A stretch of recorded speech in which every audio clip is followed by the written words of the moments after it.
pieces, and out of this puzzle that no one else seems to be able to understand, he can make a picture that's relatable to everyone.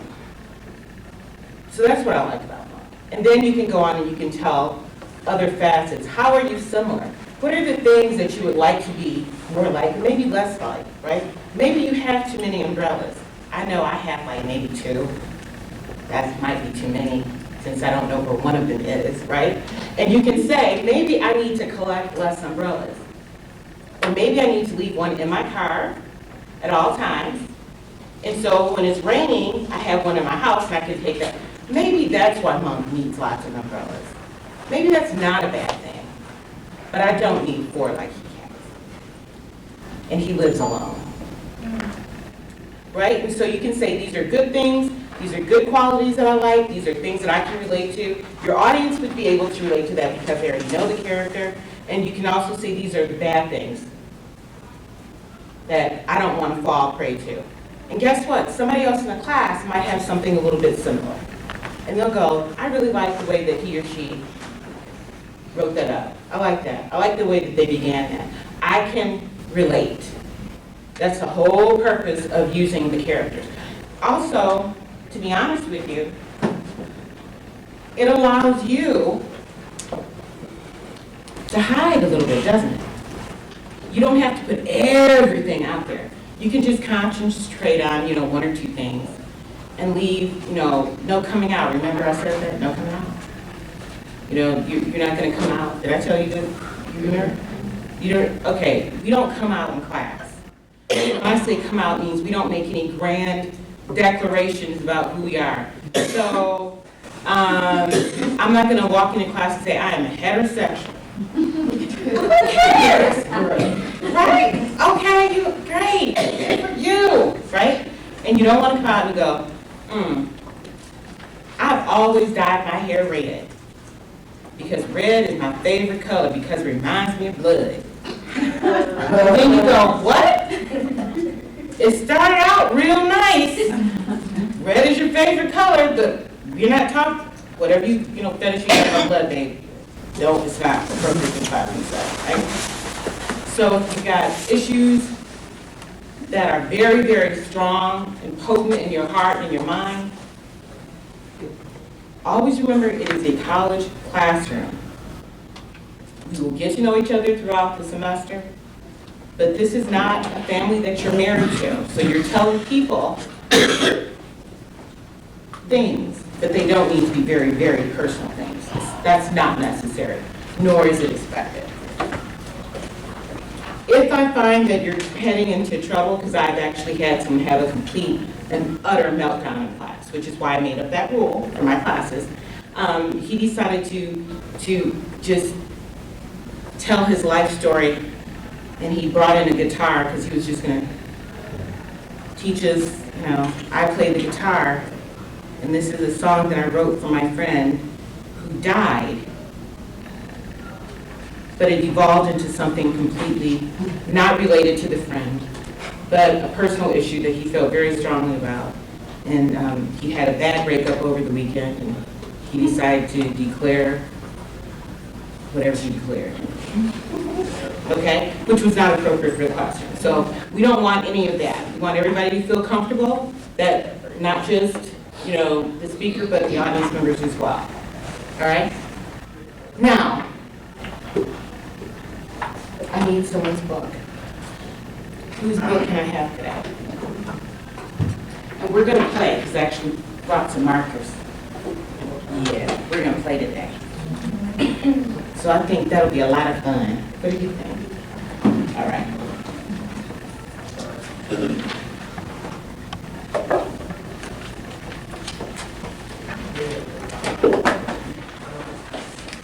Now,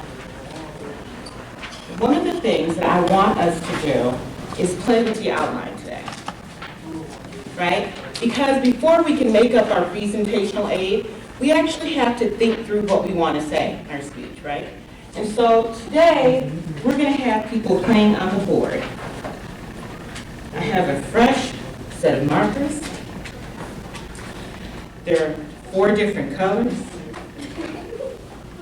that means that I'm going to be picking on 4 different people at one time. Or you can just volunteer. 4 different people. The first one up here gets to choose their own color. I mean, this is like great.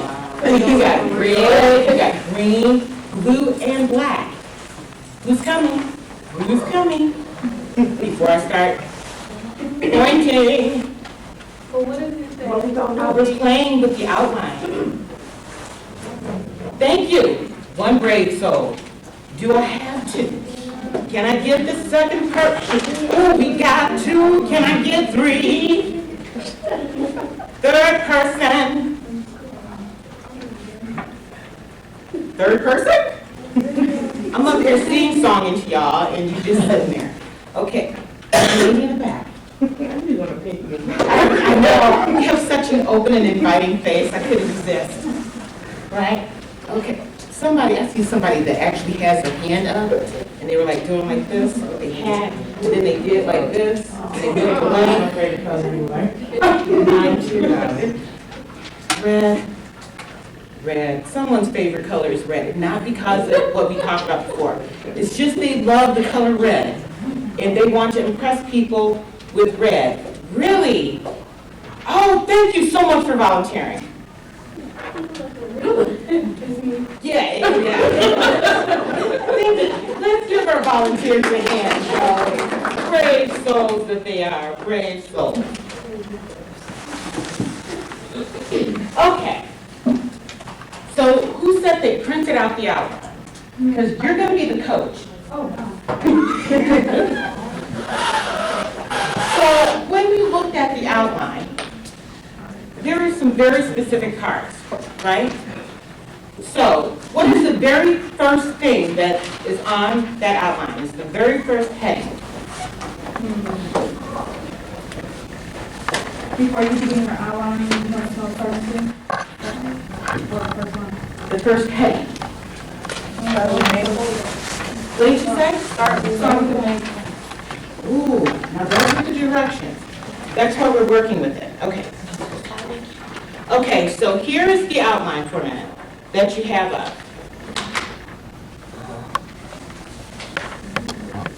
No, this is not for my highlights. Where's the one from online? Yes. Yes, I see it. Yes. This is what it should look like. Okay? So this is the example that I provided for you on Desire to Learn. And all of this here, these are all directions. So the first full page, directions. On the second page, you still have directions right at the top. But here, where you have all the asterisks that create a line, you're going to delete everything above that line. Okay, because I don't need the directions. It's a teaching tool. I don't need the directions. So everything above this line right here, above the line with all the asterisks, just highlight it and delete it. Save a tree. Okay? So your very first heading is, you're the coach, I'm sorry. General purpose.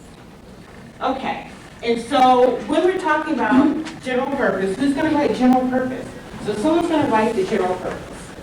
So let's let's try to use as much as we can. So the very first thing, the general purpose. It's okay. Ooh, look, Angie. General purpose. So the very first subtitle that you have, or heading that you have, is general purpose. That remains in boldface, and then you're going to put the semicolon. So dot. Okay? That's the first thing that I'm going to see besides your name and whatever at the top of your outline. Well, what does it mean? So for the purpose of the narrative speech, you're giving information, right? You don't want people to become your character or to become you. You simply want them to know something about you. And so your general purpose for the narrative speech is to inform. That's it.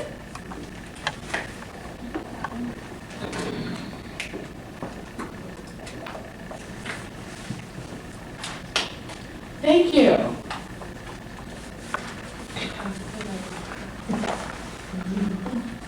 See, this part is the easy part for people that didn't volunteer the first time. Woo-hoo!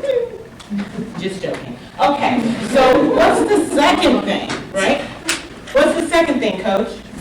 Specific purpose. Right, so what is your specific purpose? Yes, you can spell it out for me, because that's a... SPE. I did for a minute, I don't know.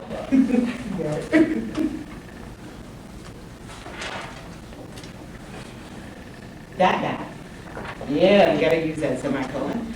And so, what would be the specific purpose? Now, this is when, it's not just to inform. We know that you're gonna give us some information, right? And you never say this out loud, by the way. So you don't get up and go, I'm here to inform you. Now, we're laughing, but I often have students that, they don't know how to begin.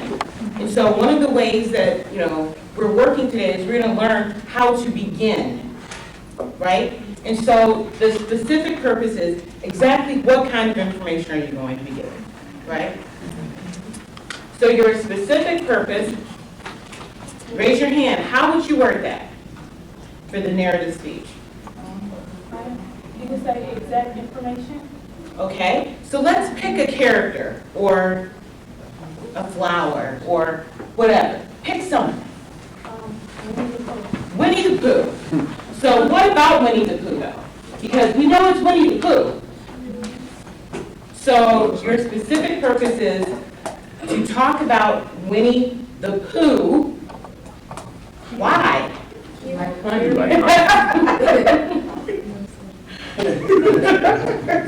like it. Like honey, right? So the specific purpose for this narrative speech is, today I'm going to be talking about Winnie the Pooh's love of honey. Go ahead. Today I will be talking about Winnie the Pooh's love of honey.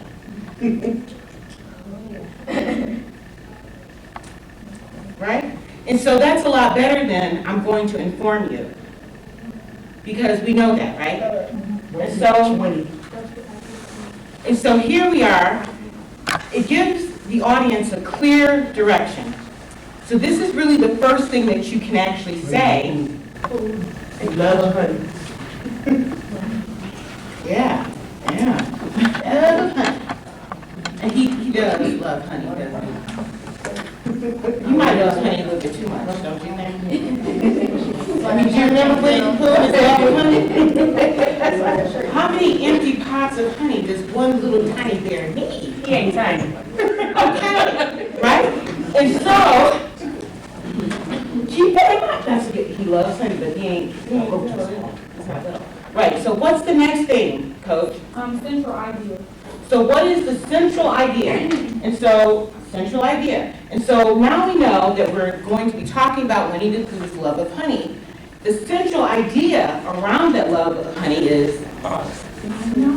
What? The central idea is your speech boiled down to one sentence. Yes, one sentence. So if you had to say, when my audience leaves this room, after I've given my speech, what exactly do I want them to know about Winnie the Pooh's love of honey? She said speech boiled down to one specific interest. One idea. One idea. One idea. So erase that because we're just going to write that idea. Okay, just right idea. Yeah, so we're going to write that idea. We're going to write that one sentence. And so if we're going to talk about his love of honey, at the end of the speech, what do we want our audience to know about honey and Winnie the Pooh? Why loves honey? Too much honey is unhealthy.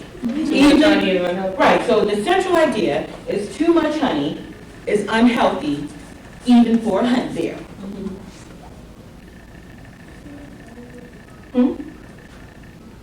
He's a honey bear. Yeah. I love Eeyore, so, I don't know. Him too. What does that say about us? We love Eeyore.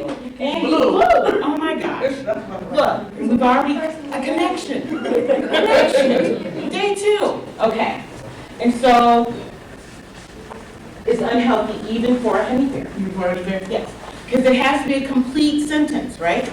And so when we leave, we're gonna know why honey is too much, right? If we eat too much honey, it can be a problem. So we don't even have to be a honey bear. We understand that although we're using the character Winnie the Pooh, and he is a honey bear, he goes overboard. It's really an addiction for him, poor baby, right? Okay. And so what's next? Introduction. Ah. But it's not at the end. It's at the beginning, right? And so think about the flow so far. So this very general thing, we're going to inform for this speech. You're going to have at least 2 speeches where you're just giving information. And it's important to do that because you have to know how to give information. Bosses really like it when you know how to just give information, right? So if your boss sends you out and they go, I just want information on honey and its effect on weight gain and weight loss. They don't want to hear all that other stuff. But just the information. So it's important. That's why you have 2 speeches like that. Now, when you go over to the specific purpose, it sets you up, doesn't it? So I'm going to introduce a couple of things. You know 2 things about Winnie the Pooh already. You know that he's a honey bear, and you know that he's addicted to honey. He eats too much of it. So now that's 3 things, right? And so your audience begins to get this picture. You're building a picture in your mind. So this is audience-centered writing. It's academic writing. It's very important. And then the next thing that we do is we go, you know what? So you know at least those 3 things. You know where we're headed. But now, this is the bottom line. Really what I'm talking about is the overabuse of honey. Because, you know, it might be natural, but that doesn't mean that you have to eat it on everything. It's on your oatmeal, it's on your biscuits. You have oatmeal and biscuits at the same time. And then you were like, oh, you know what? Let me get some eggs, but you know, a little honey on my eggs. I feel like grits. Everybody had sugar on their grits before? Sugar and butter? Yes. I prefer salt and pepper, but hey, something kind. But how about honey? Right? When you're addicted to something and you're doing it all the time, it becomes a problem. So you're saying, dang. So now it's Winnie the Pooh. You have this image of this cute little bear. You see him with all his little honey pots. You use a little paw in there, right? Honey's dripping down, and he's dripping over on the side. And he's like, oh, bother. Because now he's out, but he's only surrounded by like 50 pots of empty honey. And that was just for breakfast. And so now we're going, okay, there's a problem here. It's the overuse of a natural sweetener. So now that's really what I'm talking about. So now, when I introduce something, how can I do it? You see how it's helping you as the person who's building your speech, and it's going to help the audience, right? And so your introduction would be what? Just from what we talked about. Yes, that's a really good introduction. And so, too much honey is unhealthy even for a honey bear, i.e., too much of something good can be bad. So today we're going to talk about, and then you can name your 3 things. You never want to do more than 3 things for the purpose, really, of almost any speech. You want to try to narrow it down as much as possible. And keep it as simple for your audience as possible. Because if it's too complicated, what happens? You create something, don't you? You create what? They lose interest because it's too complicated. It creates a type of internal interference, doesn't it? Because they're so busy trying to keep up with what you're talking about that they can't concentrate on what you're saying right now. So you don't want to give too much information at one time to your audience. All right? Now, for those of you who actually looked at the highlighting article, or the outlining highlight article on Desire to Learn, do you now see why it's done this way? So if you read the example of You Don't Know Jack, and as they explained to you who Jack was and what Jack was all about, now all of a sudden we're headed over to, you didn't know anything about Winnie the Pooh except that he loved honey, but maybe Winnie the Pooh has diabetes. Honey bear diabetes. Right? We don't know, right? That's not something that's talked about, but it's an image that children see, right? And so children see this little bear, he's so cute and cuddly, they sleep with him. They can have honey too. So how do you teach limitations? So really we're talking about limiting things, aren't we? We're talking about limiting something that's naturally sweet, that is good for you. You can talk about the benefits, and then you can talk about the negatives, right? Does it make sense to you? So, but it has to be affiliated with the character. Yes. Now, yes. Question, when you say character, like a Disney character, or like a famous character, or actress? It can be any character in a TV series, cartoon, movie, soap opera. I don't really watch soap operas, but there might be people here who like soap operas and they would know the character. So what we really want is it to be a character that is sort of well known. And so who chose Winnie the Pooh? Yeah, Winnie the Pooh, that was a good choice. Now nobody can do that for a speech, but you know, for the class it's good. What about a book character, like a well-known book? An example would be, Like, for instance, like The Coldest Winter, you know? Like The Coldest Winter, I'm pretty sure everybody's read The Coldest The who? Winter. The Coldest Winter by Sister Soldier. The Coldest Winter. You never read that? Who? Sister Soldier. Sister Soldier. I didn't even know she had a ghostwriter. I didn't know she had a book. I mean, that's, you know, but you can, even though we may not know, we know who Sister Soldier is, right? Who, okay, who is Sister Soldier? Say it again? Hello? She's a what? She's an activist. She's got about 4 books. Yeah, she's got like Coldest winter ever is pretty popular. a top seller, yeah. See? So even though each of us as individuals may not know, within the audience, you can still find someone who can relate because they will know. And that's what you're building on. Remember, throughout the class, we're going to be building on what you know and the skills that you have. And the best way to do that is to work with information that's freely available to you and to build on that, right? Which is also why you never go and pick something that you don't know anything about, right? Because if you didn't know anything at all about Winnie the Pooh, could you even have done this? Because you'd be like, Winnie the Pooh? What's that? Okay, who's Christopher Robin? That's the boy that was in there one book. The human boy, right? Because who has lots of friends, right?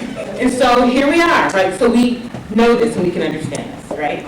That's the entire point. Now, after the introduction, when we mention that and too much of something good can be bad, and we give examples. So who has, You Don't Know Jack? One of you has it already.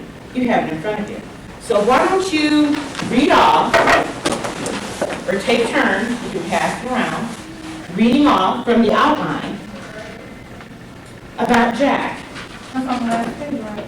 No, it's also on the second page.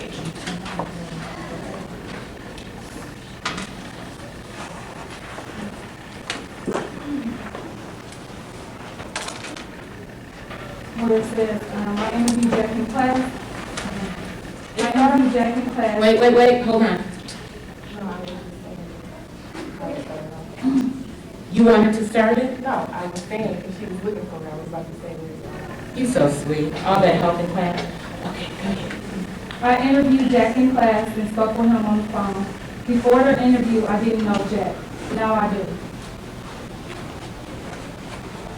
Somebody else? Pass along, let somebody else read. She's ready. Now, I'm doing this because I've had people actually say that even though they are very explicit directions, I've had students who get lost in the directions. So I want to make sure that before you leave today, you are not going to be lost in the directions or the example that was provided for you, okay? Okay, Jack has overcome many difficulties in his pursuit of a degree in education, yet still has time to enjoy life. Very simple, right? Very simple. Don't complicate things, because when you get home, you're going to look at it and you're going to go, oh my God, there's so many words. Now remember, half the words on that page are directions. And you don't keep the directions, you're just going to highlight the directions and anything that relates to Jack. And you're going to substitute it for your information. But we still have the, I'm sorry, we still have the headings? Yes, you have to maintain the headings. Okay. Don't cut them out. I don't even care if your margins are a little off the first time, okay? Because that we can work on. But make sure that you keep the headings. The headings serve a purpose. And as we go along, you'll understand a little bit better. So just to get a clarification, we're only reading what's in the highlight, right? Only in the highlights. Albert Einstein once said that in the middle of difficulties, lie opportunities. We all experience difficulties in our lives. However, that makes some of us different from others. Is what makes some of us different from others is how we deal with difficulties. The person I will introduce to you today sees difficulties as opportunities. Right. And so here we are. So we start out with something general, right?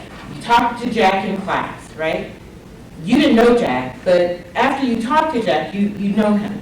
And so now I'm going to introduce Jack to you guys. And so we're going to talk about, we already know a couple of things about Jack, right? He's had difficulties like pretty much everybody in the world. We know that he is getting a degree in education. So far, that's all we know about Jack. And so when we walk in and we introduce ourselves, you say your first name, and you say what your major is, that's all we know about you. So the next thing, Today I have the opportunity to introduce you to Jack, our new classmate. right, and so now we know that he's somebody that is completely new to us. So we might have all started out, but maybe Jack added into the class later, right? And so maybe he wasn't there for that, my name is, and this is my major. So now I'm letting you know that he is here, this is his name, this is his major, and he's new to us. So now we know this. Next. I interviewed Jack in class and spoke with him on the phone. Before the interview, I didn't know Jack. Now I do. Right, so I interviewed him in class. I did a follow-up interview, talking to him on the phone. Oh my gosh, you done hurt my feelings. Oh, I am so hurt. Detroit, you done hurt, oh child, you done hurt my feelings. It's a communication class. I'm gonna love to hear your voice. Love it. I can't wait. Excited. Okay, next. Jack has overcome many difficulties in his pursuit of a degree in education, yet still he has time to enjoy life. What's the one after that? This review. Today I will tell you about 3 aspects of Jack's life. Okay. So now we get to, you introduce, you understand the specific purpose, the general purpose, you understand all of that, you understand the essential ideas. Obviously, this is to tell you about somebody that's in your class. It's a speech of introduction of a new class member. And we move on. I will first tell you about Jack's background, then I will tell you about Jack's education, finally I will tell you about Jack's hobbies. And that's called the preview of the main ideas. So we know, she can have it, here, have the paper back. The first main idea will be what?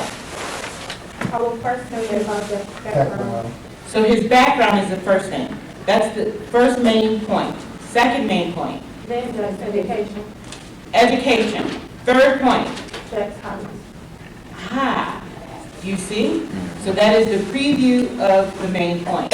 And so by the end of the speech, not only are we going to understand that, at the end of the speech, you're going to know who our new class members are, but you're going to know these 3 things about him.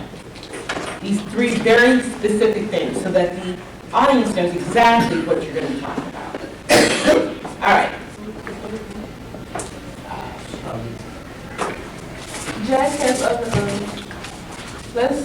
let's start with Jack's background. Jack has overcome many difficulties in his life. When Jack was 9 years old, he lost his father to cancer. Jack quickly became the man of the house. Having two younger brothers to take care for engaged Jack a great deal of responsibility at an early age. Every chance he could get, he helped his mother around the house. Dang, Jack sounds like a great guy, doesn't he? I mean, just a wonderful human being, doesn't he? I mean, does it sound like a class member that, you know, if you were having a little difficulty, you didn't understand something, does it sound like Jack might be somebody you want to talk to in class? I mean, it sounds like he's dedicated, he's clear-headed, he's responsible. Well, what? I wonder why he registered late. Never mind. What else about Jack?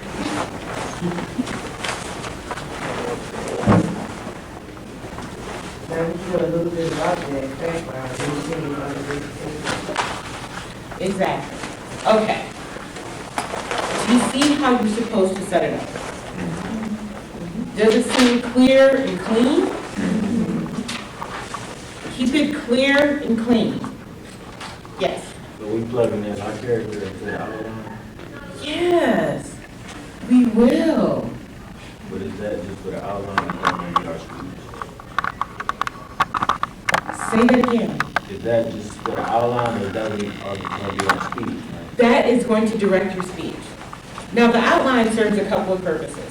The first, it gives you clarity of purpose, doesn't it? So it tells you exactly what you need to do. The second thing that it does, it lets you know if you don't have enough information. And so you know that you need to know at least 3 different things about your subject matter.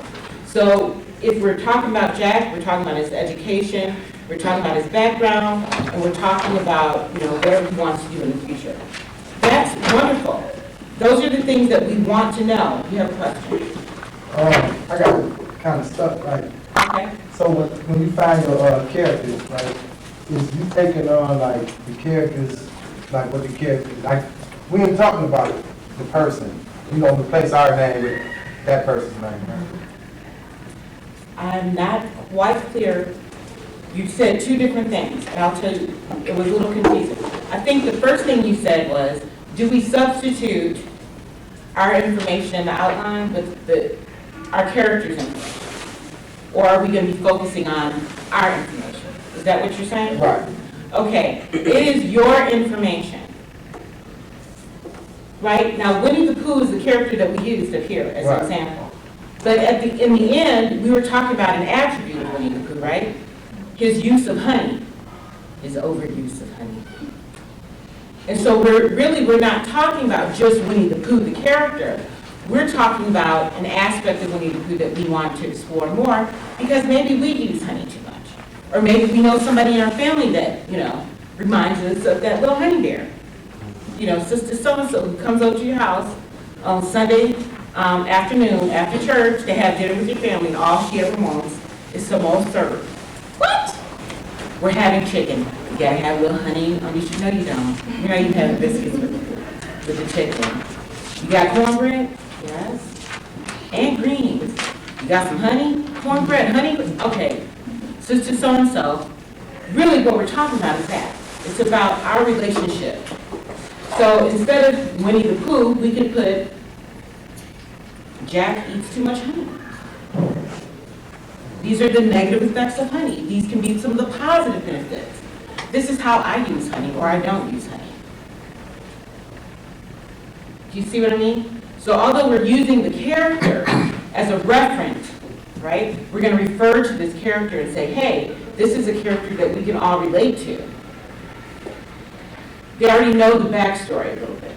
So you don't have to build up the backstory as much as we do for Jack, right?